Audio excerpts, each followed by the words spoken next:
அதிமுக ஆட்சியை விட அதிக கடன் வழங்கியுள்ளோம். துணை முதலமைச்சர் உதயநிதி பேச்சு.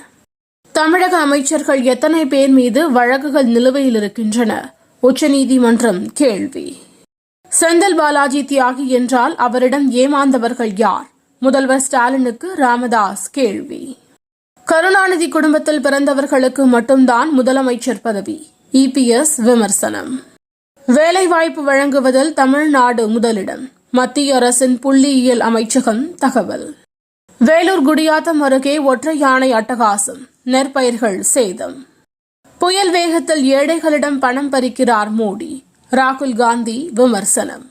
மத்திய அமைச்சர் நிர்மலா சீதாராமன் மீதான வழக்கு விசாரணைக்கு இடைக்கால தடை. கர்நாடக உயர்நீதிமன்றம் உத்தரவு.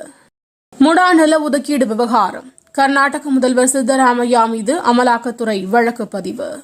விளையாட்டில் பெண்கள் சாதிப்பது எளிதல்ல. நீட்டா அம்பானி நெகிழ்ச்சி. மராட்டியத்தில் லேசான நிலநடுக்கம். ரிக்டர் அளவில் 4.2 பதிவு. இஸ்ரேலுக்கு எதிரான நீண்டகால போருக்கு தயார். ஹிஜ்புல்லா அமைப்பின் புதிய தலைவர் சபதம். அமெரிக்காவில் சூறாவளி. 110 பேர் பலி. கமலா ஹாரிஸ் மனநலம் பாதிக்கப்பட்டவர். டொனால்ட் ட்ரம்ப் கடும் விமர்சனம். கோவை, திருப்பூர் மாவட்டங்களில் இன்று மழைக்கு வாய்ப்பு. வானிலை மையம் தகவல்.